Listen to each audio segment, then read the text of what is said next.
љубов, грижа, среќа, тага, болка, сила, визија, мајка. Започнува Мама Визија. Мојата прва бременност беше на 29 години, кога јас, за жал, на 27 години останав без мојот брат, кој што загина во многу неочекувана сообраќајка кога имаше 32 години, несреќа се извинам, на 32 години, и знаев дека сакам да имам многу деца. Тој простор, таа празнина што тогаш ми настана и која што морам да кажам дека таа љубов никако не може да се замени, како што би рекла мојата менторка, само сестра знае колку може да сака еден брат. Сакав да имам што е можно повеќе деца.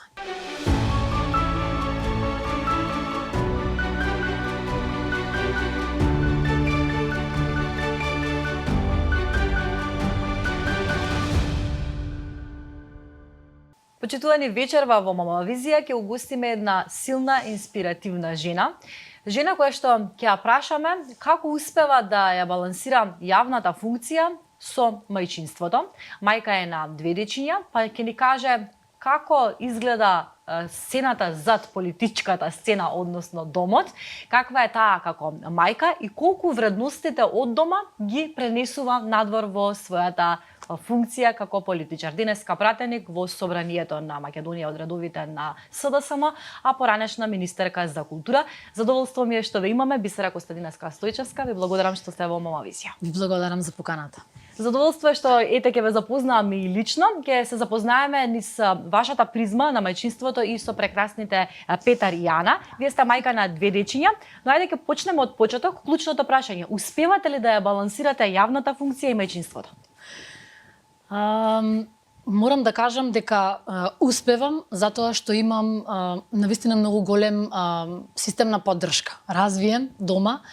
Затоа што секогаш кога ќе ме прашаат како си во оваа работа, секогаш првиот одговор ми е дека ако не беше мојата фамилија, јас никогаш немаше да имам можност да го правам и да се занимавам со ова што се занимавам и да го правам ова што го правам, затоа што навистина и оваа работа како пратеник во собранието и претходниот мандат како министерка, но и претходниот половичен мандат како пратеник значат многу големо отсуство од дома, а кога сум дома значат или мое постојано движење низ градот, низ мојата изборна единица, на телефон или едноставно кога мора да се работи на закон или на некоја друга иницијатива, тоа значи еден вид на изолирање на другиот сват од куќата, каде што јас морам да поминам неколку часа сами заедно за да сработам, за да можам да сработам добро, да се фокусирам, па потоа да се приклучам назад кон фамилијата. Така да системот за поддршка е многу развиен, усовршен, од ден на ден се усовршува, но е навистина многу голем. Но и дополнително вие патувате, бидејќи живеете во Битола, ќе ја прашам како патувавте, стигнавте специјално за емисијата, дали добро патувавте ова утро? Да, тоа некако стана навика. Морам да признам, некогаш на моменти кога патувам, ќе се сепнам и кажам како стигнав јас до овде. Бидејќи мозокот ми работи најчесто што треба да направам, што ми следи во денот, да се подготвам. Многу често ми годи тоа патување, бидејќи патувам сама. Вие возите? Да, патувам сама и да си ги средам мислите, да размислам за тоа каде треба и се разбира, тука е музиката, тука се секогаш Дупер, морам да признавам од Сабајле. Фамилиарно сме многу големи фанови на Дупер и се она што јас си го слушам можам да кажам од трето деление, немам променето жанр на музика кој го слушам. Читам, не сте зборувале многу јавно, дури кога бевте министерка, некако тајно колку што можевте го криевте вашиот семеен живот. Да. Но задоволство ми е што ете сега ќе ве запознаеме и од таа перспектива. Како што споменав, мајка сте на 2 малолетни деца. Да. Ајде, како започнува мајчинската приказна кај вас? Првите цртки, првото дознавање на бременоста, кога се случува? Тоа е пред 10 години со Петар, предпоставувам, така? Да. Првото дознавање беше, јас имав некое предчувство, меѓутоа секогаш ја прашував мајка ми како ќе знам кога сум бремена. А мајка ми, бидејќи е, морам да кажам, еден синоним за силна жена, и ми велеше: ама ајде, ти си млада, модерна си, па ќе знаеш, тоа нема жена што не го знае. И еден ден кога веќе сите други симптоми ги имав искусено, моите беа излезени и кога се вратија, јас им и викам, еве мама, јас знам, ќе имате внук или внуче. И тие беа навистина пресрекни. Тогаш веќе му кажав и на мојот вереник, сите беа навистина многу срекни и паметам дека мајка ми почнам да плаче и татко ми рече, сега ти само уживај, ние сме тука за се. А во тој момент веќе ја припремавме и свадбата и јас навистина уживав во првата бременост, уживав и во втората, меѓутоа втората беше подинамична, во првата бременост уживав. Особено бев срекна кога дознав дека носам машко дете и веќе го знаевме кој име ќе го добие, веќе имавме представа и секогаш сите околу мене велеа знаеме како ќе изгледа, знаеме каков ќе биде. Меѓутоа тогаш работев само на факултет во Битола и единствениот момент кога откако го родив мојот син, каде што малку беше подинамично беше кога морав да се спремам за одбрана на мојот докторат. Јас тогаш морав да докторирам веќе, бев при крај и паметам дека моравме да припремиме и нешто, еден вид на закуска, а тоа ми е останато од мојата мајка сака се да припреми сама. Велеше тоа што ќе го направам јас е највкусно. И јас си реков, па јас ќе ти помогнам. И се сеќавам дека на масата во трпезаријата на една страна ми стоеше мојот лаптоп, каде што одеше презентацијата која што јас ја спремав, бидејќи бев временски ограничена. На другата страна лежеше Петар во кошничката, да речам, која што имавме за да може да спие, па да го дојам, па ако треба, ако заплачи да видам тука. И одев во кујна, каде што мајка ми, татка ми припрема за да видам што можам да им помогнам, да ја направам, бидејќи чувствував еден вид на одговорност, бидејќи тоа е за мене навистина многу голем дел и круна на се она што јас го правев на факултет. Така да тоа беше единствениот период каде Петар може би почувствува дека јас морав да се поделам меѓу него и меѓу обврските кои што ги имав на факултет. За разлика од Ана, но малку подоцна за тоа, ајде да ја раскажем и вашата љубовна приказна, како се запознавате со вашиот сопруг? Ние со сопругот се запознавме 2012 година. Се запознавме во кафичот Джезин, каде што и ден денес излегуваме, така, каде што и ден денес излегуваме и морам да кажам дека тоа е и омилено место на моите деца. Големо, просторно, убаво и за лето и за зима и каде што се трудиме како што растат да ги носиме на жива музика, на забави, на свирки, да не имаат само онака типично детство, туку малку да видат и како е поинаку, бидејќи сме и двајцата релативно млади и излегуваме и ден денес таму и Джес ни стана еден вид на втор дом. Се запознавме во 2012 година, во 2015 година на 4 јули стапивме во брак.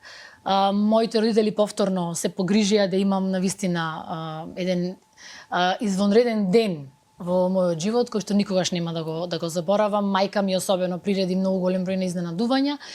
Имавме свадба на отворено. Тој ресторан денес за жал е преместен, не дека не постои, туку е преместен и од тогаш еве можам да кажам дека и тој ме трпи. Така во на битолски диалект дека и тој ме трпи се уште. Да. Верувам дека не е така. Сигурно во некоја прилика можеби ќе имаме можност да го запознаеме него и да го прашаме каква сопруга сте, не само каква мајка. Ајде околу бременоста. Првата бременост велите дека била радост, дека била на некој начин и очекувана, предпоставувам. Да. На која возраст се случува вашата прва бременост и како ги паметите тие 9 месеци? Мојата прва бременост беше на 29 години, кога јас, за жал, на 27 години останав без мојот брат, кој што загина во многу неочекувана сообраќајка кога имаше 32 години, несреќа се извинам, на 32 години, и знаев дека сакам да имам многу деца. Тој простор, таа празнина што тогаш ми настана и која што морам да кажам дека таа љубов никако не може да се замени, како што би рекла мојата менторка, само сестра знае колку може да сака еден брат. Сакав да имам што е можно повеќе деца. И знаев дека сакам да го родам првото пред 30 години. Мајка ми секогаш ме зафркаваше, велеше ти знам дека имаш се испланирано.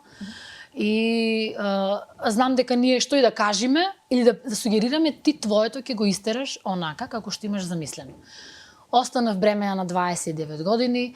Јас немав тешка бременост, немав тешки бременности воопшто.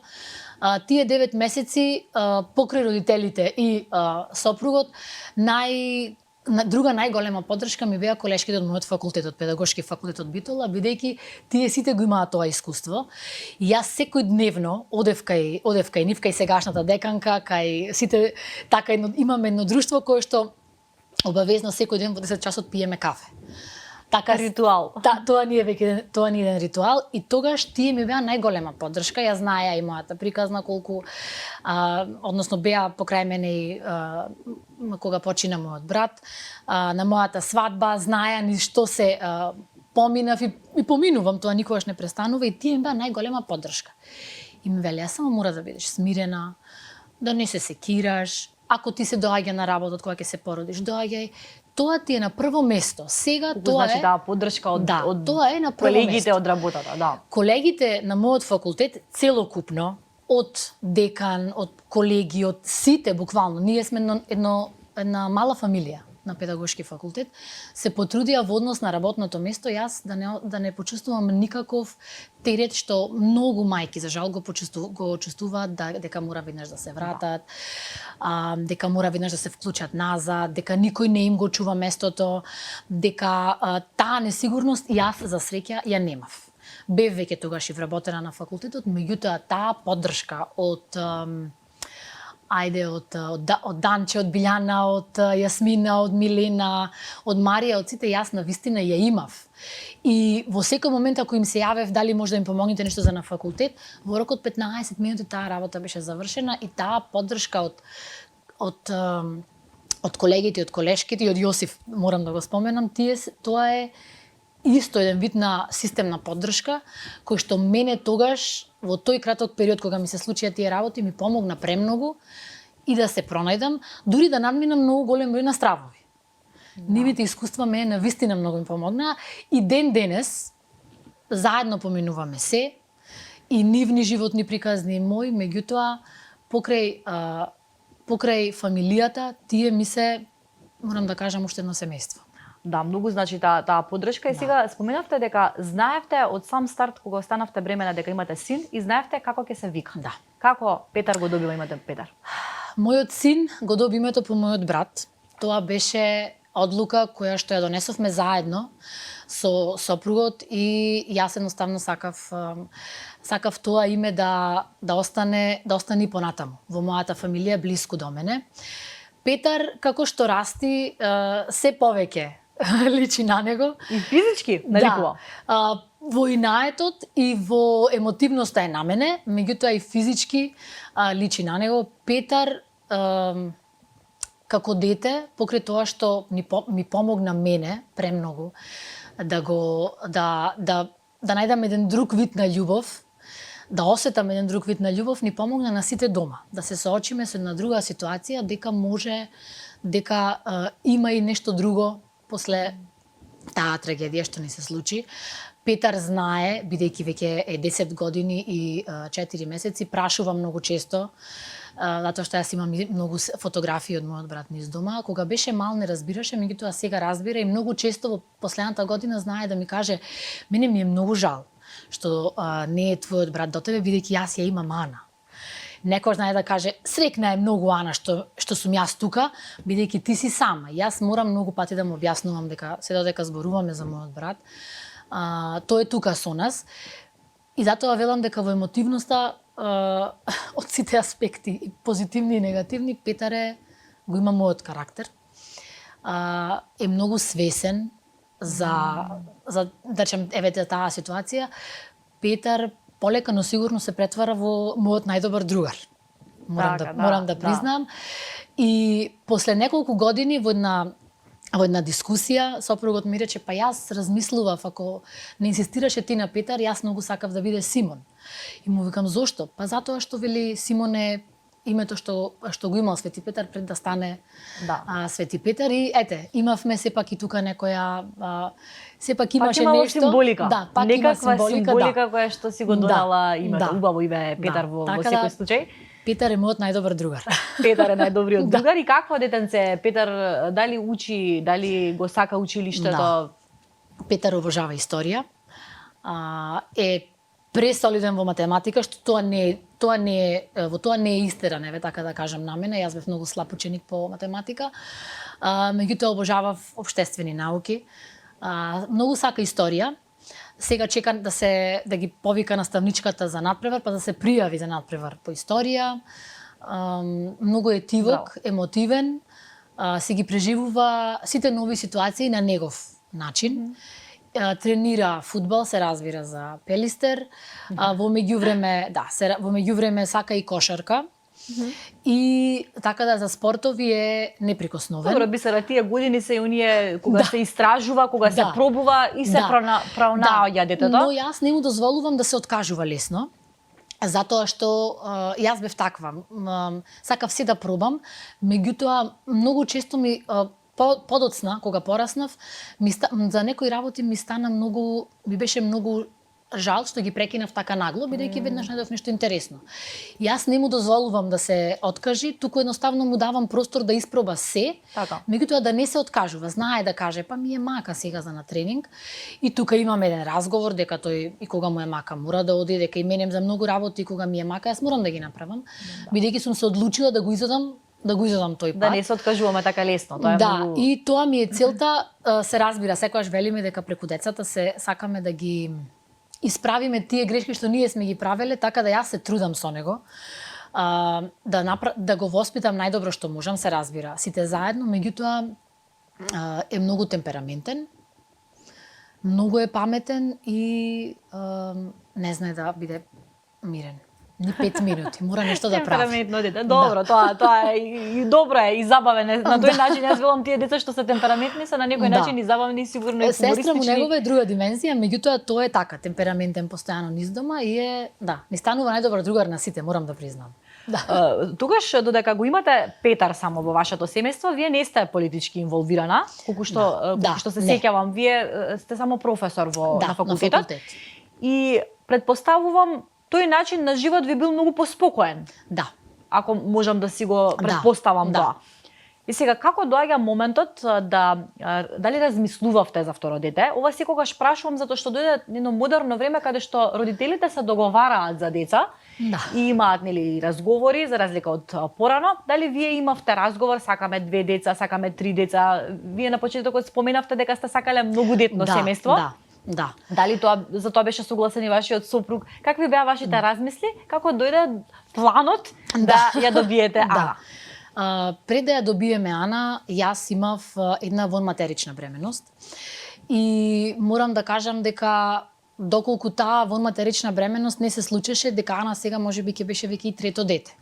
Затоа што некако таа идеја за повеќе детно семејство можеби се уште не е напуштена, меѓутоа дај Боже, зошто вонматеричната бременост мене премногу ме погоди. Затоа што не дека јас тогаш бев поподготвена, за разлика од кога останав бремена со Ана, но тогаш и го имавме истиот живот како што го имавме со Петар. Јас бев професор на факултет, беше се попредвидливо. Кога останав бремена, бев многу срекна, бев кај мојот доктор, меѓутоа тој во тој момент ми кажа дека не може да види каде е плодот. Почекавме неколку дена. Почнав со терапија кога видовме дека не е во матката, почнавме со терапија за исфрлање на плод. За мене тоа беше многу стресно.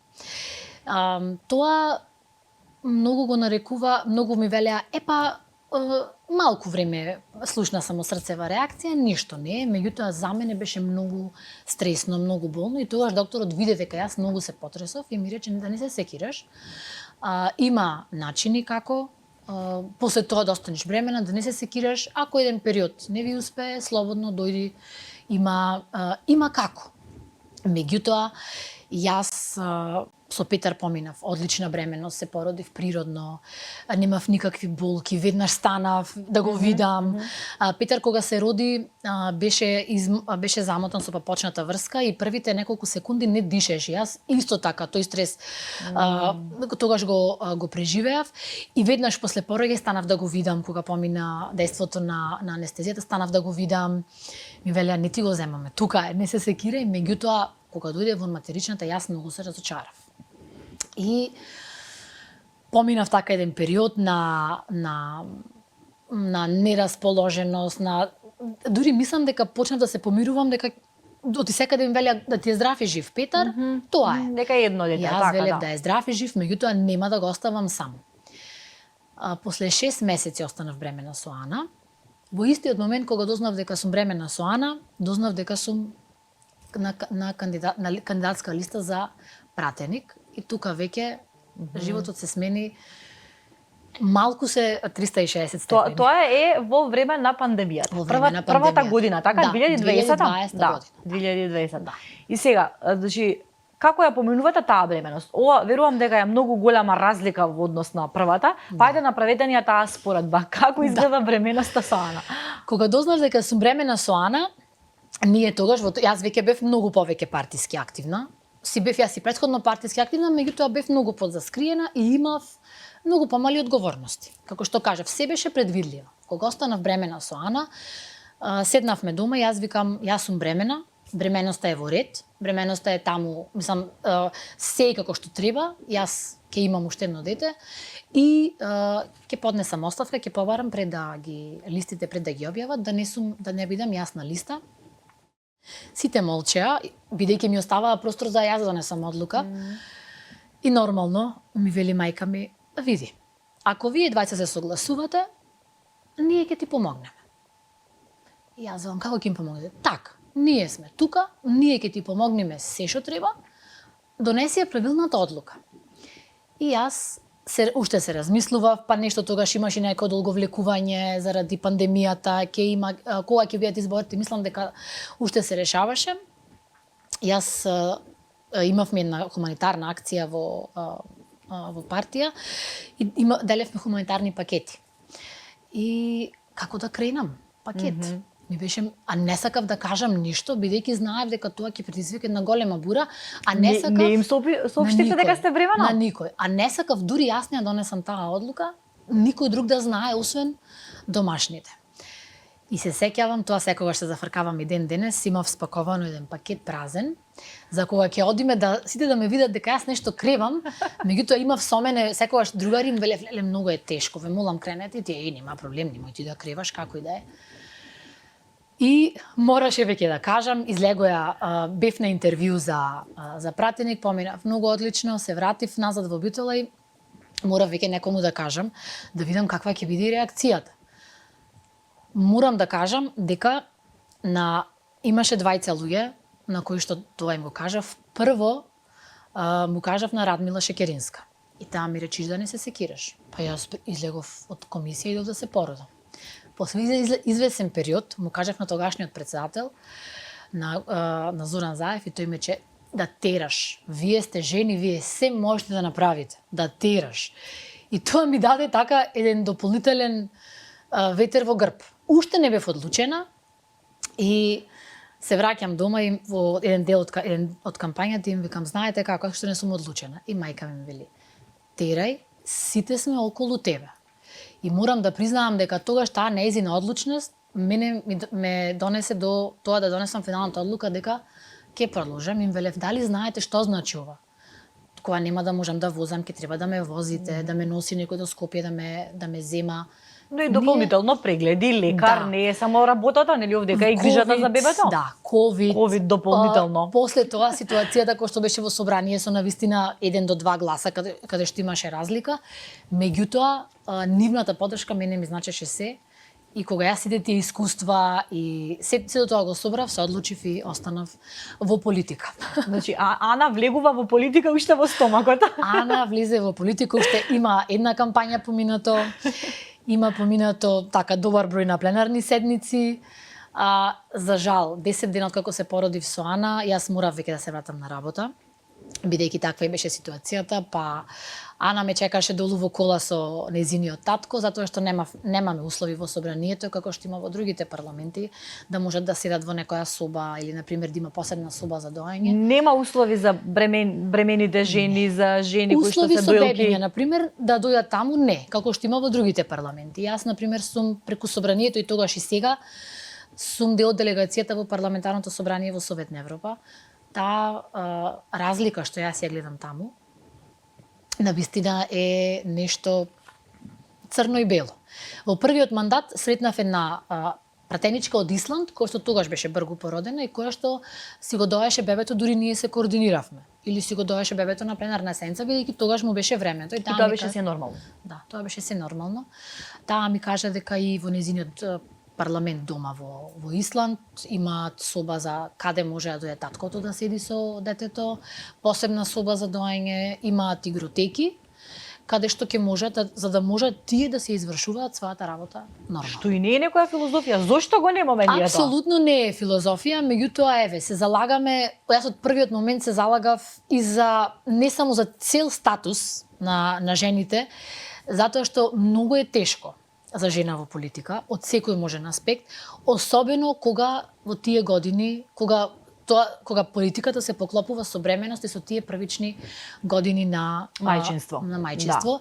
Во тој мандат, во 2020 година, јас Ана ја родив на 1 декември, во време кога се носеше буџет, а моја колешка од Дуј се породи ден пред да ја гласаме владата, значи август 2020 година, фиснике, и секогаш се зафркававме дека родивме политичарки, двете родивме керки. Родивме политичарки и мојата колешка Арта, со која што соработувавме и во првиот мандат, па дури во вториот, секогаш велеше што ќе ви правам јас вас толку политичарки, па само жени раѓат, па и жени. Само што сакам да го Да, и секогаш со Арта се зафркававме дека таа има 2 сина, да. И велеше јас ќе ви дадам 2 сина, 2 керки и имаме солидна политичка иднина. Идни чинители во политиката, така да А сега има бидејќи сега има доста жени во пратенички. Да. Голем број. Да. Има некоја трудница можеби или па има една трудница која што може да е веќе и породена, не знам, бидејќи ја немам видено одамна, така да имаме една трудница која што треба да е породена, имавме и многу со помали деца со кои што јас можев да разговарам, затоа што беше еднакво тешко за сите.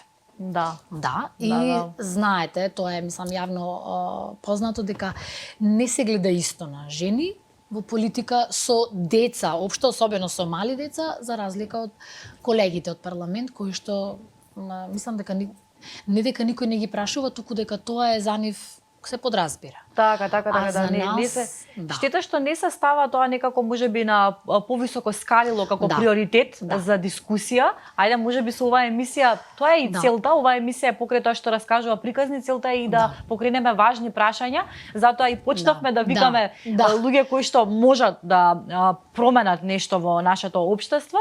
Дополнително, зборувајќи вака кога кажувате за деца, се сетив на мали деца, но и можеби родители, мајки со дечиња со попреченост, кои што имаат многу поголема потреба од нега и грижа. И сега можеби и во политиката има, нели, такви мајки кои што...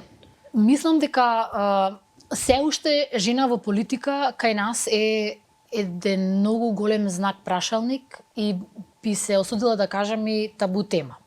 Дали јас никогаш нема да заборавам еден пример од првите 6 месеци од мојот мандат како министерка.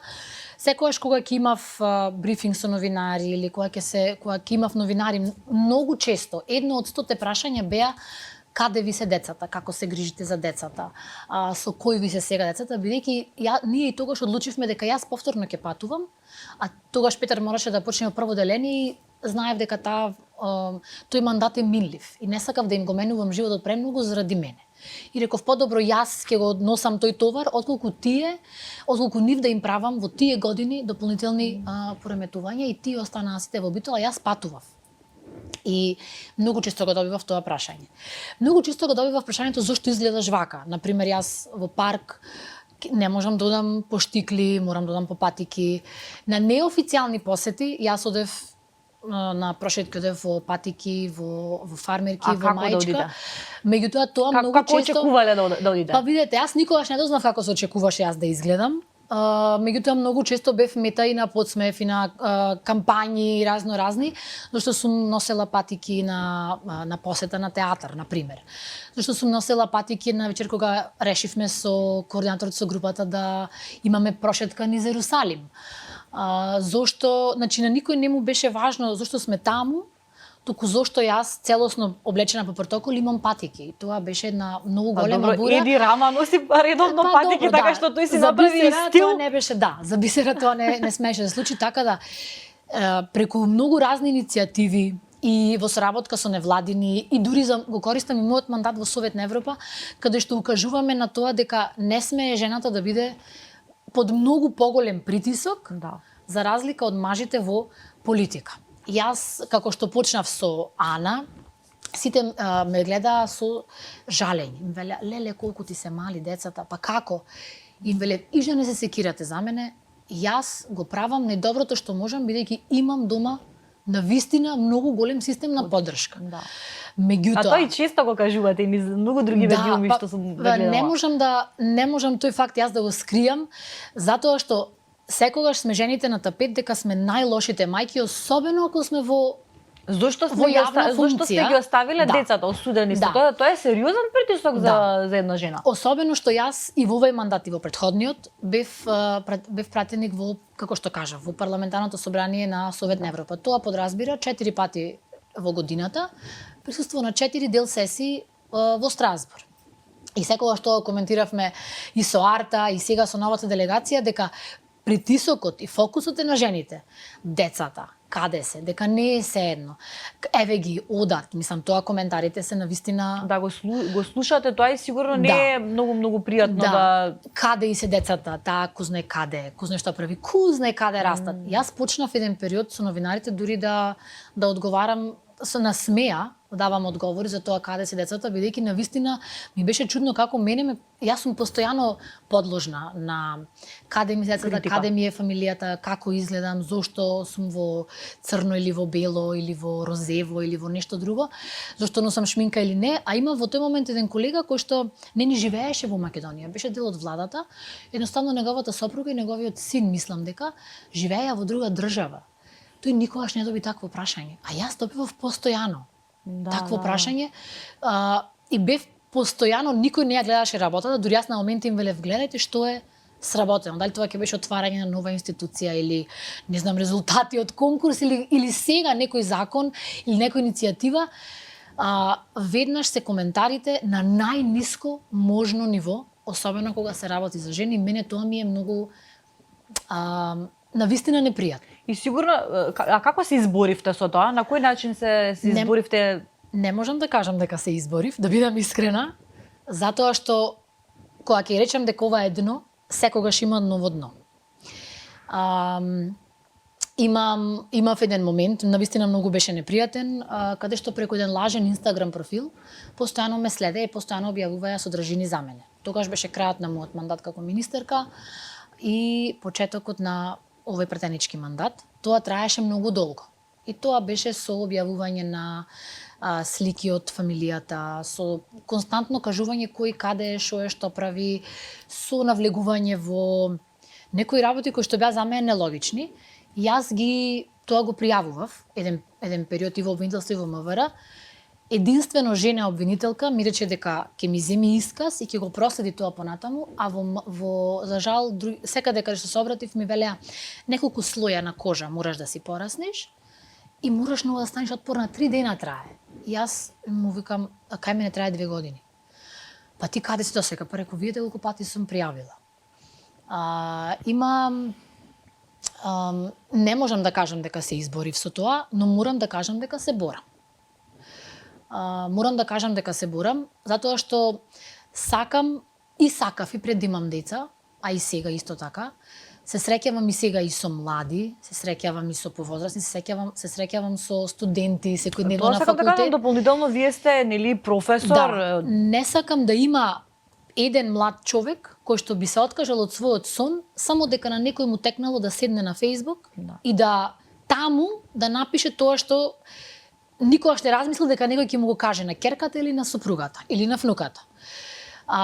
Така ги воспитуваме и децата, дека мора да си ги воспитувам и јас и сопругот и моите родители дека треба ќе имаат шанса за се и дека не смеат од ништо да се откажат. Меѓутоа мандатот како пратеник си го сватив како ова е особено сега вториот дека за жените, за родителите, децата со попреченост, да сите оние кои што на некој начин осетиле дека се не маргинализирани, туку дека она што на некој му е лесно, нив му е дупло тешко, дека ќе направам се што можам да помогнам. Истото го правев и како министерка тогаш во делот на таму каде што можев. Така, да. Сега имам малку поголема ширина, еве така да кажам. Пред 2 недели бев во Страсбург, имавме дебата за Истанбулската конвенција. Јас, за жал, зборував за случајот со Ивана и со малата Катја, за она што го зборува и многу други јавни личности, дека Истанбулската конвенција е супер одличен документ, но за жал, кај нас се уште формалност.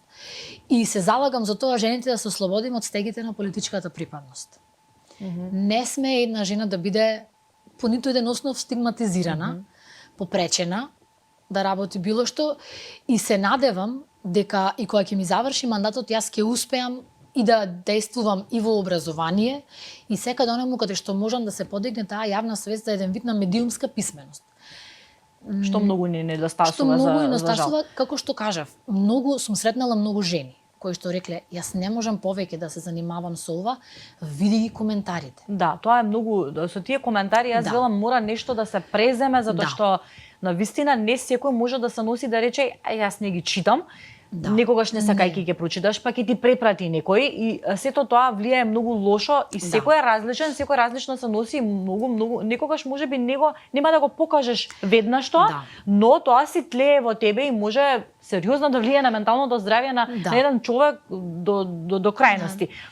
Тоа е страшно. Вие, кога се зборувавме на телефон, ми споменавте дека вие сте чувствували огромен страв поради сите тие притисоци кои што сте ги имале, така што во реалноста не сте можеле слободно да се движите. Јас тој период, кога тој Инстаграм профил зачести, кога упорно го пријавував, јас и се уште во обвинителство се јавувам, се информирам до каде, дали нешто откривте, затоа што она што е интересно е што тој Инстаграм профил, кога почна да ми се заканува мене дека ќе види таа што ќе ја најди, не знам, во полиција, во затвор или како и да е, ми велеа дека многу е тешка процедурата за да се открие кој е. Кој е, да. Јас велев, па не ме зафркавајте, па тоа се прави во 5 минути. Во исто време му се испуштен еден инспектор во полиција, ми вели, единствен случај за кој што ова е најдено, пронајдено кое е кога му се заканиле на премиерот.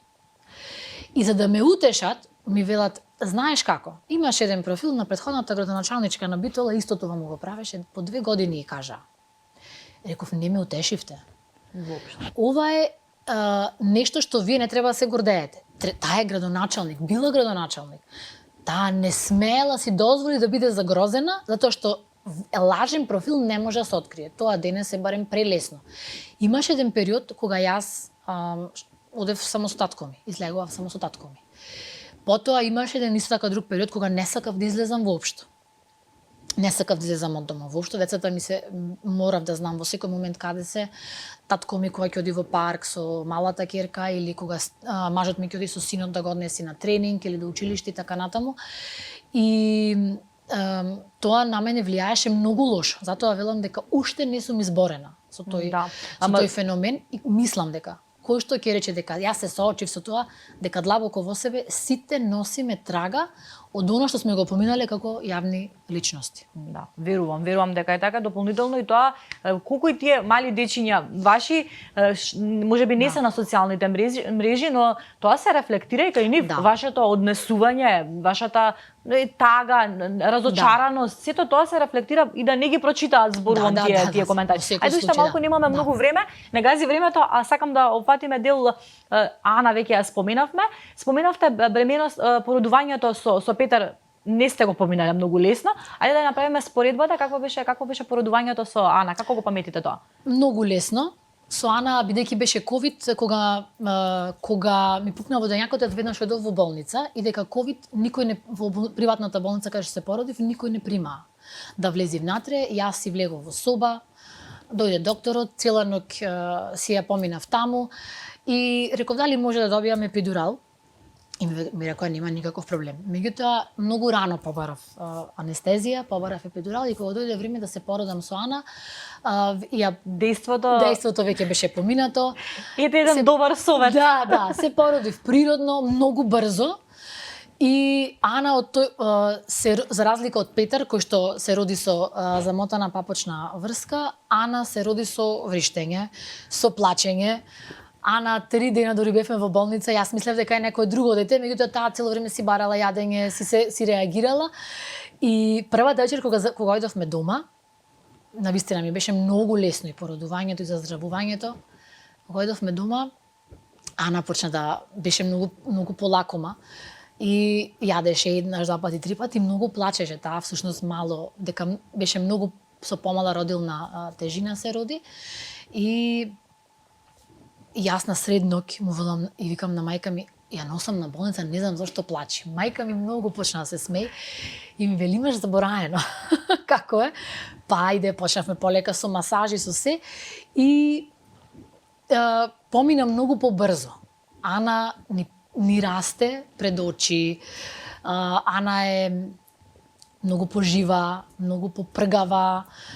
Ана е знае многу често да постави некое прашање кое што ние дури сме зачудени, например.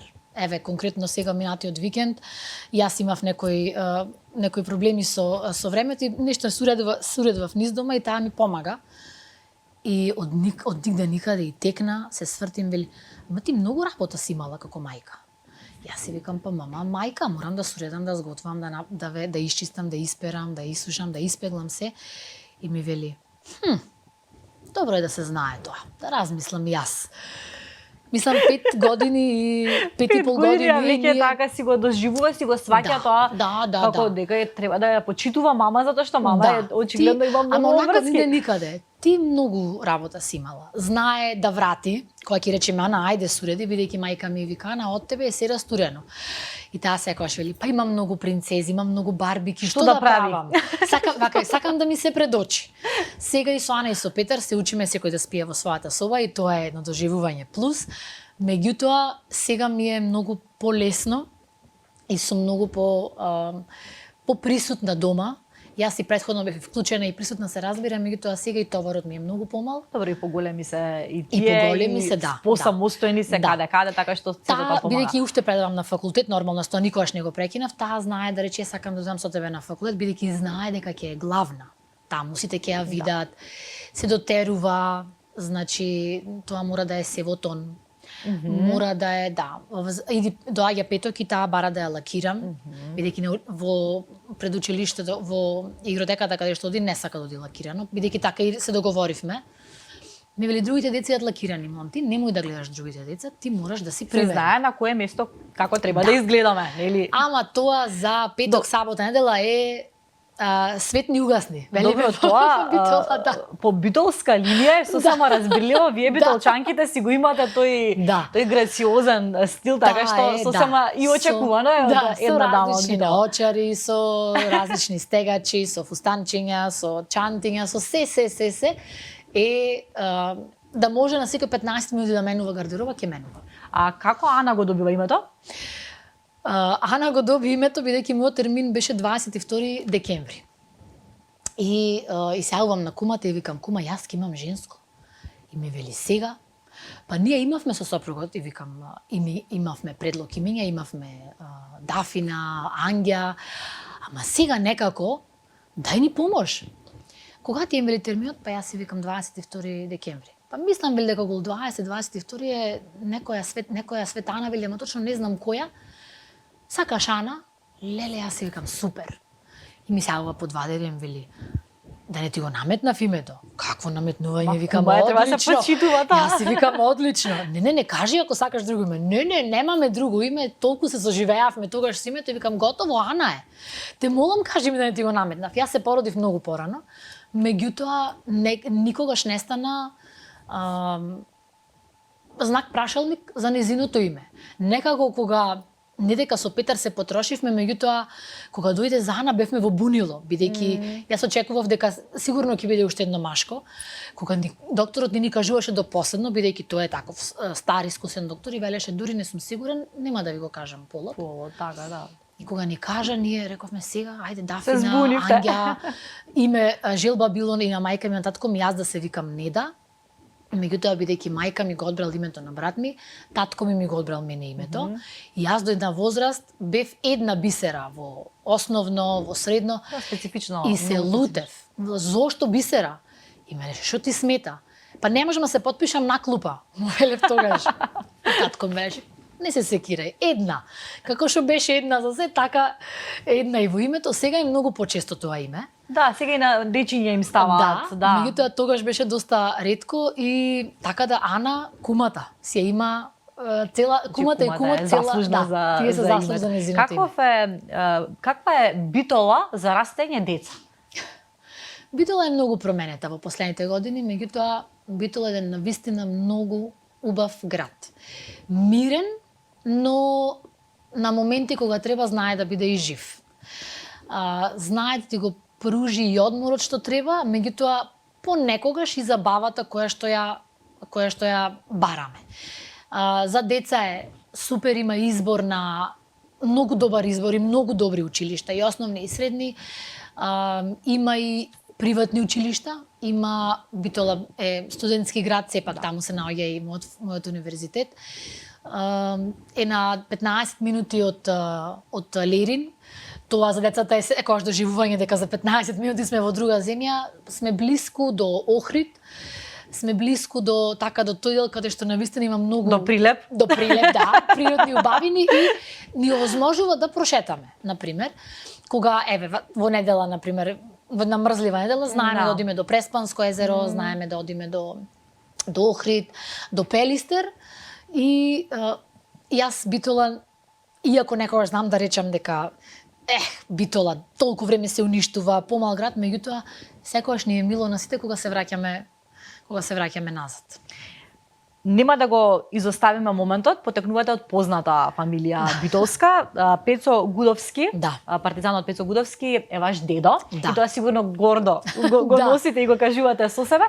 Сакам малце за вашето семејство, за вашето детство, за вашата мајка, иако веќе неколку пати ја споменавте како една силна жена. Какво беше вашето детство, како го паметите, колку се препознавате во вашата мајка? Раскажете ми нешто околу тоа. Јас имав детство какво што мислам дека сите би посакале. Мојата мајка е една од 4 деца, 3 сестри и 1 брат. Мојот татко исто, се 2 сестри и 2 браќа. Меѓутоа, за жал, нивните патишта многу мали се разделиле и моите 2 тетки се во Австралија, мојот стрико е во Америка, на мајка ми тука има само 2 сестри, незиниот брат за жал е почина, тој живееше во Австралија. И јас бев тука прво женско од страната на татко ми. Сите имаа машки и кога моите тетки ќе дојдеа од Австралија, јас бев исто како што е сега Ана. Има фустан, чорапчиња, шнолички, стегачи, ташничка и се во една боја. И бев многу разгалена. Исто беше и мојот брат, меѓутоа тој беше машко и тој ја свати многу сериозно улогата дека мора да се грижи за мене. Откако го поминав во оној период на карање, кавги, многу нормално.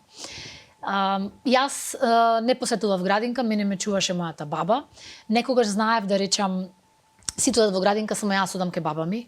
И татко ми велеше, па ти речи дека имаш приватна професорка и дека таа тебе те учи се. Ако има пониско образование, ма дека те учи се. И тој знаеше и ден денес, знае да најде шега во секој момент. Таков некој кога ќе се побуниме јас или моите деца. Моите родители направија максимум да ни пружат на двајцата со брат ми се. Дали тоа беше моето студирање или неговото пронаоѓање каде сака да студира. Татко ми велеше, јас секен помал, вашиот брат? Поголем, 5 години поголем од мене. Да. Татко ми велеше, јас секен направам ти да студираш тоа што сакаш. Јас сакав од 7 години да бидам професорка по англиски јазик. Ни овозможија се што можевме да посакаме, се што беше во рамките на нивните можности. Јас не можам да кажам дека ние не го осетивме тој период на транзиција, на помала финансиска стабилност, но моите родители секогаш наоѓаа начин тоа на нас да не влијае. Да. А колку беа тие поддршка кога вие влеговте во политиката, кога одлучивте да се инволвирате посериозно? Беа голема поддршка? Има една изрека се врти низ Facebook, вели мојата мајка е таква мајка што кога ќе зборувам за неа треба да станам. Јас морам да додадам дека моите двајца родители се такви. Двајцата родители ми се знам дека тоа секој го кажува своите родители, ама моите родители ми се лева и десна рака. Јас, мојата мајка е една исклучителна жена. Мојот татко ми е најдобар другар, кога треба да се скарам, прво се карам со него и тој ми вели, знам дека не е ова кон мене, ама нема проблем, ќе се скараме. Нека ти помине. Нека ти помине, да. Бидејќи бев тип на човек што не знаеше да брои многу до 10. Со децата тоа го научив, дека морам да бидам потрпелива и да бројам до 10, меѓутоа моите родители се мојата најголема поддршка. Најмногу научив од нив. И јас и мојот брат. И кога мојот брат почина, јас реков сега ние како понатаму. И мајка ми рече како понатаму со крената глава. И јас, и ти, и татко ти. Со крената глава ќе продолжиме понатаму, ти ќе си створиш и фамилија, ќе си продолжиш и понатаму, ние сме тука да ти бидиме поддршка во се. И тоа мене тогаш ми стави една и поголема одговорност, но и ми даде многу големо охрабрување И самодоверба. Да. Колку една мајка знае да даде самодоверба, тоа комплетност. Да. Мислам дека само мајката може да те воздигне, значи и да биде искрена кога, нели, кога е тоа потребно и кога треба критика. Да. Мајчинската критика е најсоодветна. Што ти требаш ова со политика? И мајка ми знае да му речи, па како? Кој друг ќе го промени ова општество ако не младите? И тука тој се повлекува, јас се повлекувам и таа си продолжува си гледа телевизија. Колку незиното воспитување, го паметите, предпоставувам како таа ве воспитувала, дали се отсликува сега вие како мајка, дали се отсликува во вашето воспитување? Да. Наоѓате некои тактики, примени, совети? Ме праша Ана пред некој ден, ми вели тебе кој те научи вака да правиш? Јас му велам баба. И така неколку прашања ми постави за зошто така зборувам, зошто така одам, така некои едноставни работи кои што таа ги забележува на 5 години, му викам баба Искра. Зошто? Па викам баба, мене ми е најдобра другарка. И ми вели како да не? И Петар не слушна ми вели оти така и велиш, и викам затоа што сум имала многу друштва, многу другарки, меѓутоа јас имав еден најдобар другар, тој беше мојот брат. Кога почина мојот брат, јас се што имав со него го пресликав во неа и во мојот татко. И мене таа навистина ми стана најдобра другарка ден денес. И кога студирав на факултет, и кога се вратив, кога поминував низ разни врски, кога сето тоа се случуваше и убави и неубави работи, и сум многу благодарна за начинот на кој што ме воспитале. Знаеме да се пошегуваме. Да им речам, само јас имав од другарките излез. Сите имаа неограничено, само јас имав излез. И ми вели, ама денес како? Со Петар која ќе излези? И за се сте во право. Многу од работите кои што тие ги правеа со мене, јас сега се трудам да ги правам со моите деца. Зашто се покажале како се покажале како да. Јас сум знаела да бидам импулсивна, да направам непромислени чекори, но сепак ден денес здраво почита кон родителите е она што знае за многу работи да ме закочи, да ме натера да размислам, ако не сум планирала да размислам. Јас му велам денес ми е страв од тебе. Таа ми вели не, тоа е стравопочит. И се трудам тоа истото да го направам и со да не име страв, туку да имаат стравопочит, затоа што е многу голема разлика. Накратко за селото Лавци, така беше, бидејќи ве чекаат во собрание, ова е, морам да бидам искрена кон гледачите, емисијата ја снимаме пред комисијата да започне. Мојот дедо беше партизан, татко на мојата мајка. Мојот дедо беше, има една легенда и таа има една слика која што секој 4 ноември дури градот Битола ја објавува. Мојот дедо влегува прв на бел конј во ослободена Битола. Се бореше заедно со Елпида Караманди, со Естреја Овадија Мара. Има многу богата историја и мислам дека приказните за него на Петар му побудија желба кон историјата и една приказна кога тој завршил, кога заврши војната, сакал да заврши војна академија. И им рекол тогаш на пријателите, никаде не одам ако со мене не дојде мојот коњ. И го качиле на воз до Сплит, завршил војна академија, се вратил. Јас сум порасната и со него. Одев 12 години на игрорна, тој секоја сабота недела ме носеше, ме враќаше назад. Со неговите приказни сум порасната. Тие приказни сега им ги раскажуваме и на децата. И мислам дека на Петар љубовта кон историјата му е од тоа што гледа слики од него. Мијатата година конечно се постави од него и спомен биста во паркот во Битола. И воспитувањето и обкружувањето каде растела мајка ми, тетка ми, другата тетка и војко ми, мислам дека ги оформил да се такви личности какви што се денес и тоа се успеале да ни го пренесат на сите нас. И на сите следни генерации. Да. Имаме подароци, ќе ве испратиме на комисија со цвеќе. Ова е Фрида. Ја немате во Битола, но ја имаме во Скопје. Да. И кога доаѓате во Скопје, топло го препорачувам овој рај. Ќе речам од цвеќиња. Нема жена која што не сака цвеќиња. Да. Тоа е подарокот мирисот на Мама Визија, така го нарекуваме. Да. Изгледате како за некои гости едноставно не ми е тешко да одберам, бидејќи подаруваме и од Бок Арт рачна изработка накид. Одлично. За вас мислам дека го погодивме, затоа што и да одберавме за човек кој што ја сака уметноста. Да. Верувам дека ќе го вклопите во вашиот стил на облекување, со здраве да си ги носите обетките. Може и на Ана да ги позајмите доколку сакаат таа да се дотерува. Веќе сме договорени дека се што е мој ќе биде нејзино, а на братот, девојката и едната сопруга сама ќе си купела. Така е нејзиниот став, да. Тоа е ставот и договорот.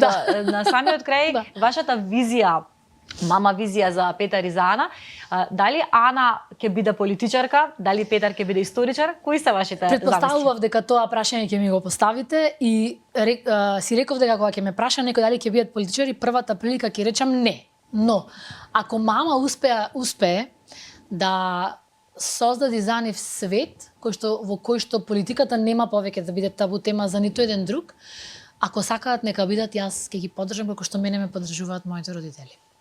Ви благодарам. Со некои луѓе едноставно врви муабетот. Да. Така ми беше со вас најискрено, ми беше задоволство. Многу прашања остана непоставени, но знам дека ќе имаме и следна прилика. Да, се надевам. Ви благодарам. Јас навистина преубаво си поминав и се надевам дека ќе имаме шанси и за други теми, не само за Петар и за Ана да поразговараме. Зошто да не, и некои сериозни теми, јас се надевам дека како што спомена и Бисера, дека во иднина некако политиката нема да биде табу тема и дека одредени клучни прашања поврзани за жените, за мајчинството, за родителството ќе добијат поинакво значење во нашето општество. Ќе ви се заблагодарам, почитувани, што не погледнавте. Останатите епизоди на Мама Визија стојат на YouTube каналот на Слободен печат.